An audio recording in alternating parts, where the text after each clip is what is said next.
Good morning, America. I've already twice now, within the last 24 hours, provided information about what are urgent national security matters as well as the priorities. And I have provided what was a prepared statement about what is the intention and the guiding ethos that I will be pursuing in the next year. But there are very practical, literal matters that need to be discussed, and I'm going to do that in an impromptu manner. First of all, I am going to acknowledge that something occurred at the end of December of 2018. You have to understand, as I do, that we are in a situation where there is a ambiguity in terms of what is the actual established effort at representation of leadership of the United States of America.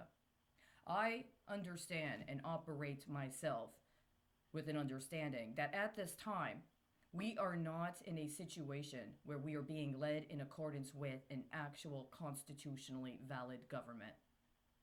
That there have been necessary things that needed to occur, specifically within the last 3 years, to demonstrate that those that are representing themselves as state actors of the United States are doing so with the authority of the Constitution. Thus far, I have very little evidence that they are. In the course of that, we're also in a situation where, as I said at the end of 2018, there was a variety of factors that were ongoing in the United States on an overt and official level. Specifically, there was an effort at an impeachment of the then alleged, at least, sitting President Donald Trump, as well as a contestation over the federal budget. Now, this is predicated on an understanding I had that in May of 2017, a president of the United States who had been in office less than 4 months had been told that if there were not emergency measures undertaken during the month of May, Congress would lose its budgetary authority, and this would have an impact on its capacity to even come up with a federal budget as it was required in the fall of 2017. How is it that a president, a freshman president, an incoming president with no prior legislative experience, assumes the role of president with an understanding that less than 6 months after taking office, there is a problem with the authority of Congress based upon its inability to create and implement an appropriate budget? The incoming president comes into office based upon the priorities established by the president before him. Barack Obama was not in midterm. He was not in the middle of 2 terms. He had completed 8 years of presiding as President of the United States and had former experience as both a state legislature as well as a federal legislator. How is it that 6 months after leaving public office, Congress is operating with an understanding that it lacks the budgetary authority to get through the summer without provision of an emergency measure? Now, I contend that since that time, that there has been a very significant process going on with the alleged members of Congress in this country, and has been further perpetuated by those who have come in since, including as freshman senators or freshman congresspeople. And that is part of the reason why there has been a refusal to actually expose what the real context of election interference is, and how election after election after election in recent years has been intentionally orchestrated under fraudulent pretenses and has misrepresented even who is the actual candidate for consideration, much less how one chooses, selects, and supports that candidate.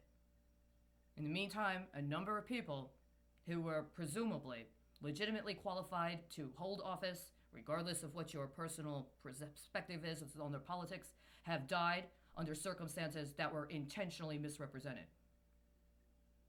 Senator, members of the Supreme Court, congresspeople, people that had a very significant kind of political capital that cannot be replaced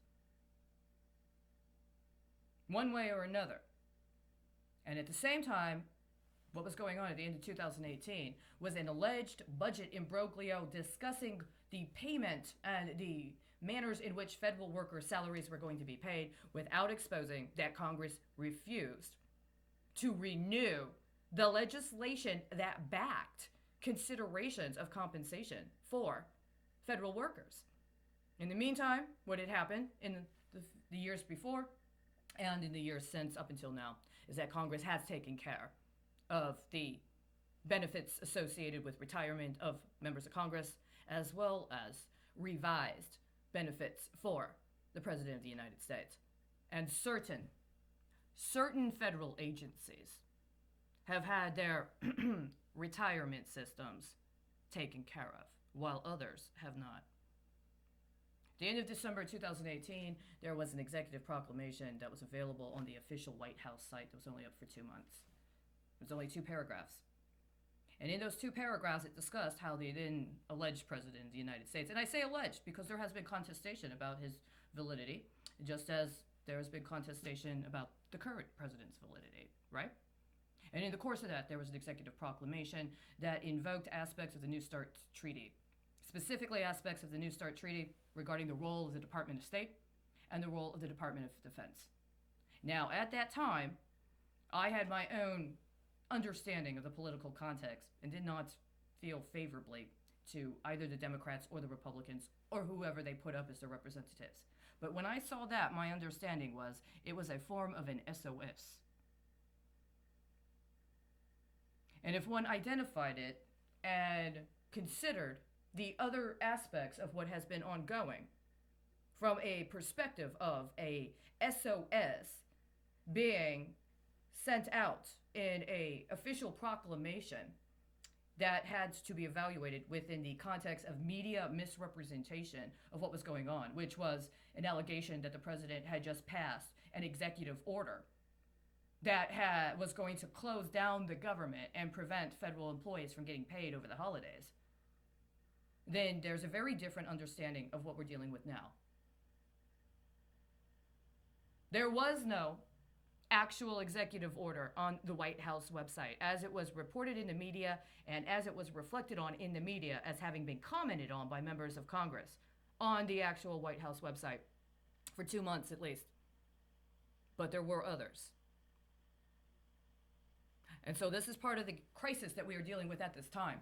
On one level, one can understand that we have 3 individuals, perhaps even 4, that are promulgating themselves as if they are the head of some form of America. My understanding is that when Donald Trump assumed office, that the process of impeachment was about an intentional effort to devalidate his legitimacy as president, and there was not an actual turning over of command to Donald Trump by Barack Obama, and that Barack Obama established measures on his way out of office in order to effectively keep him in the role of a president until the end of November of this coming year. And based upon what happened early in this year and what actually amounted to the 3rd effort at a formal impeachment process of Donald Trump by Congress without just cause. By the way, there were potential impeachable offenses they could have pursued, but they could not have done that without also impeaching themselves or those that they would consider their colleagues.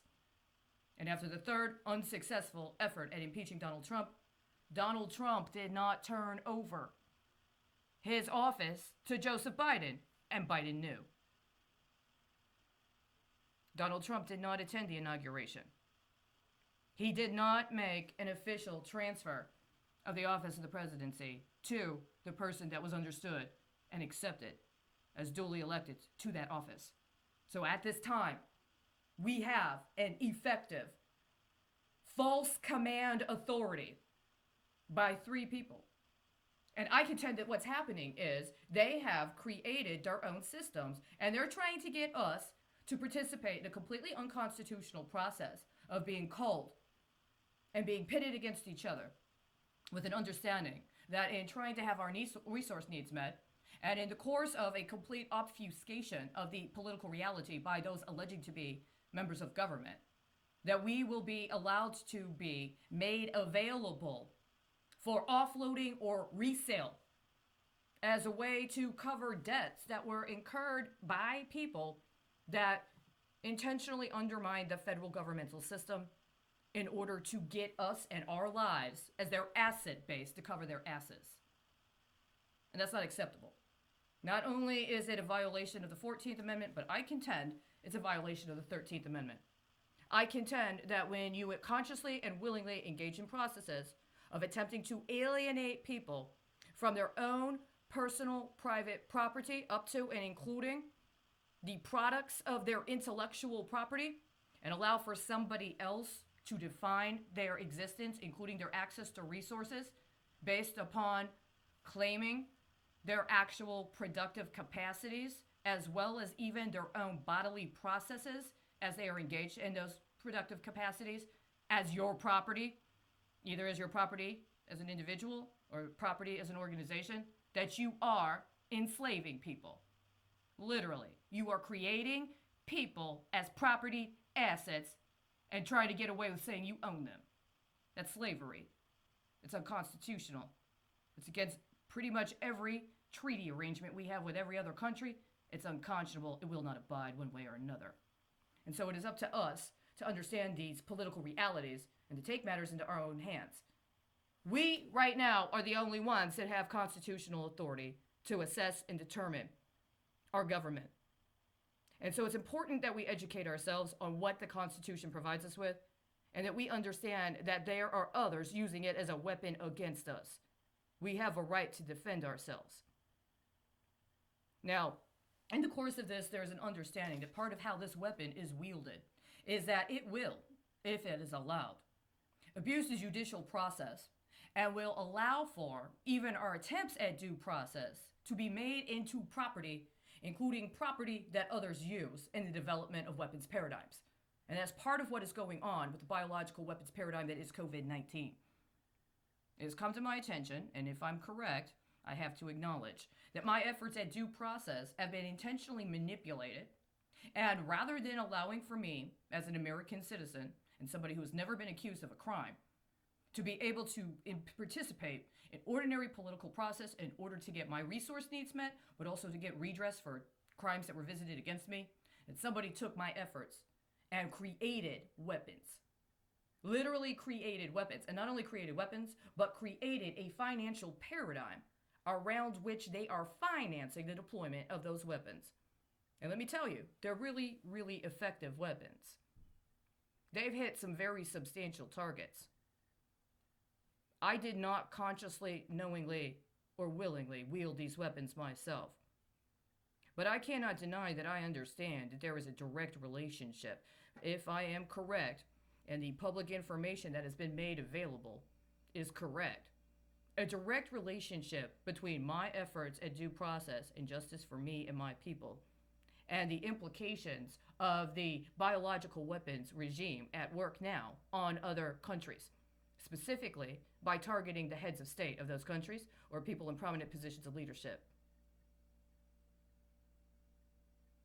Now, I take responsibility for that the best I can, with understanding and saying that the government that is operating in this country, that has allowed our due process and our human and civil and constitutional rights to be subordinated to the interests of companies that steal our thoughts and our efforts up to and including our efforts at redress through the judicial branch of government to make weapons they then sell to other countries to deploy and use against not only other countries but their own people is unacceptable and completely invalidates any misrepresentation that they are operating in the service of this country. In what interest does an individual abuse their office to dispossess their own people of their rights to due process and efforts at justice so that they can create biological weapons they try to use to take out the heads of state in other countries? See, if I understand, as I do, that the president is a criminal and is abusing the power of his office to try to escape accountability for his criminality, I have a right to pursue justice and understanding that me and my country are being misrepresented as criminals in the stead of who we actually are. But do I have a right to go get a gun and shoot him dead? Do I have a right to conspire to manipulate his medical treatment after somebody's poisoned him, or somebody has launched a weapon at him remotely and then try to extort him into doing my bidding outside of a context of an open constitutional process? No, I don't. And not only do I not have that right or that authority, because even if I had that authority, it wouldn't be a just and righteous authority. So it would not be appropriate to use it.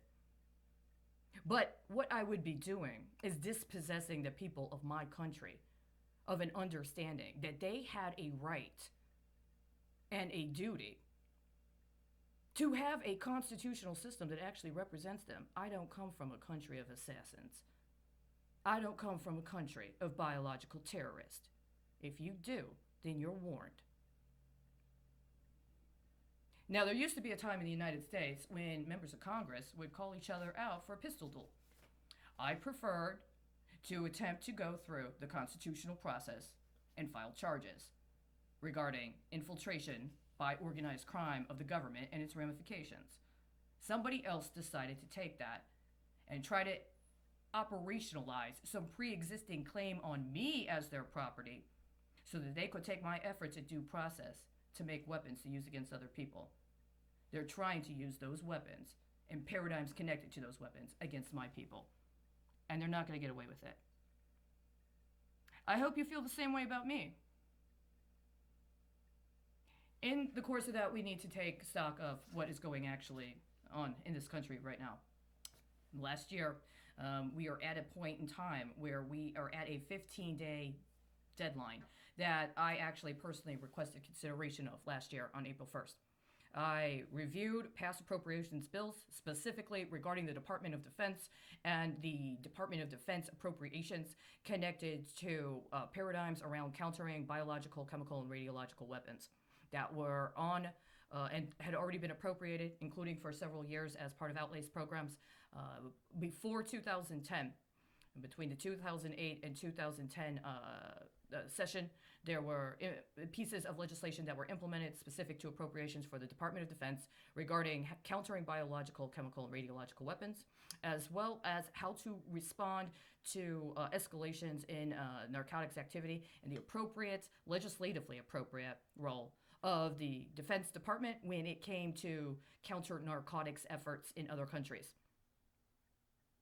I made a understanding of what would have been appropriate aspects of those appropriations to be applied last year.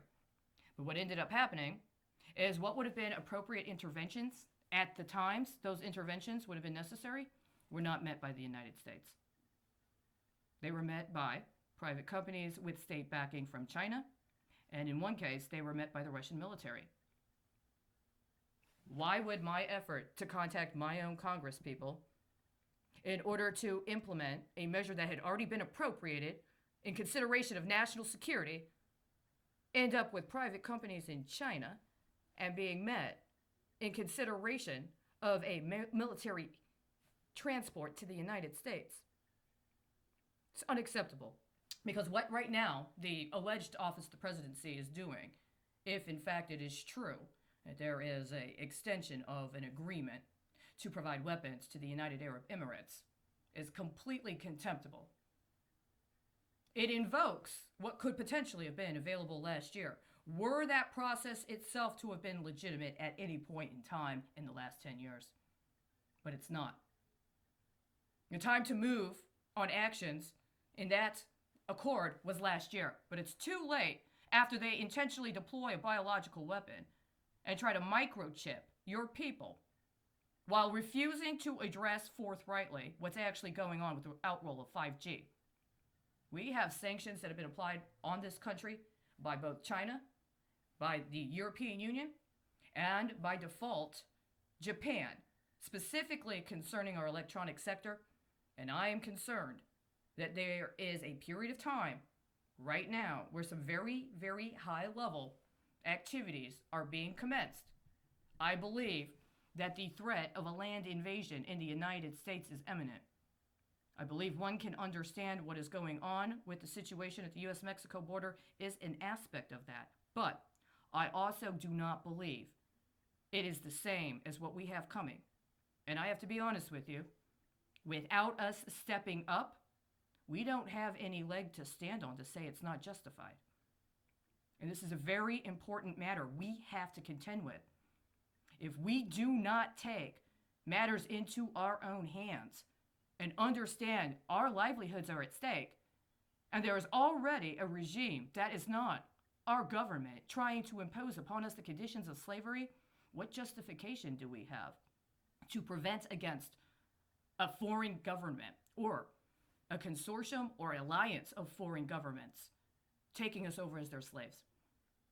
The offloading of our lives and property to other countries, including very valuable, very important property, including very valuable and important property that could be used for our national defense, that is evident in other countries and their national defense paradigms right now, is part of the context by which we as people in the United States have had our 13th and 14th Amendments violated. And in the course of that, there has not been an appropriate, honest, forthright leadership to step up to apprise us of the full implications. Having a relationship with another country based upon sharing of assets or some sort of cooperation, well, that's what everybody wants, right? But allowing for deception to be engaged in order to illegally and illicitly appropriate or expropriate our lives, and then send it to another country that has been slandered over and over and over again, while we are gaslighted and further dispossessed of our property and our rights, it's not acceptable. One way or another, it's going to crumble. And the truth of the matter is, because of our refusal to deal honestly with our consumption and our refusal to deal honestly with our disproportionate demand for the Earth's resources overall, if we don't step up right now, this imminent threat is going to come after us, and we will not be. You'll understand this is an existential threat. This is a threat to our existence, which is why we have to assert who we are, and we have to deliver. And so, for that reason, I am attempting to understand that this is a process of destruction and the process of recreation simultaneously.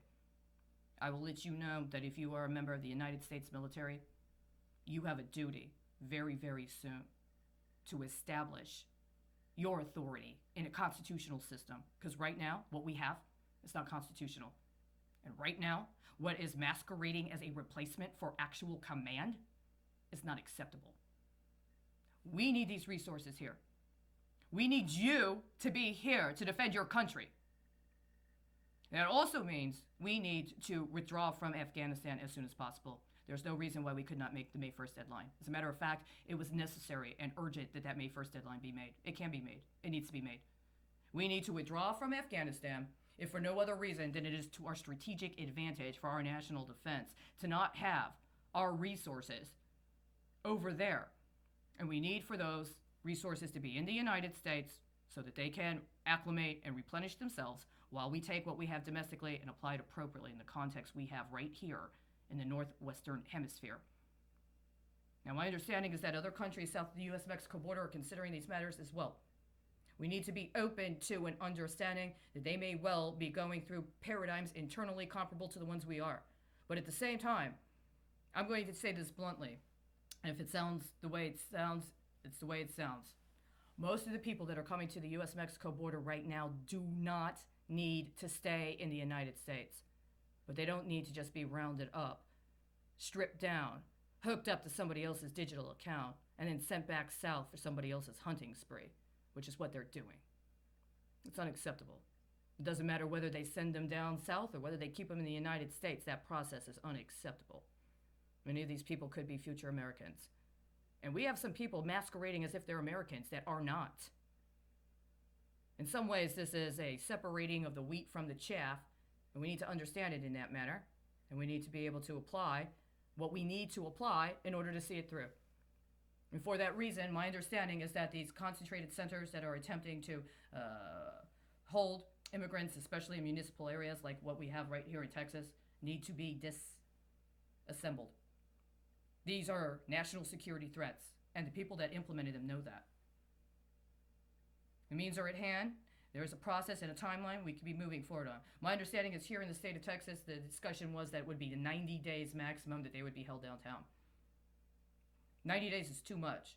But within the remaining 60 days, because as I understand it, we are already 30 days in, within the remaining 60 days, processes can be engaged where the people that are downtown, as well as in comparable facilities, are provided with practical, necessary resources. And by now, those people alleging that they're administering to a humanitarian crisis should already have been put in a position to get the information necessary for us to be able to very swiftly, very quickly come up with a tactical plan to advance what is necessary as a national security paradigm in cooperation with the available and necessary entities south of the U.S.-Mexico border.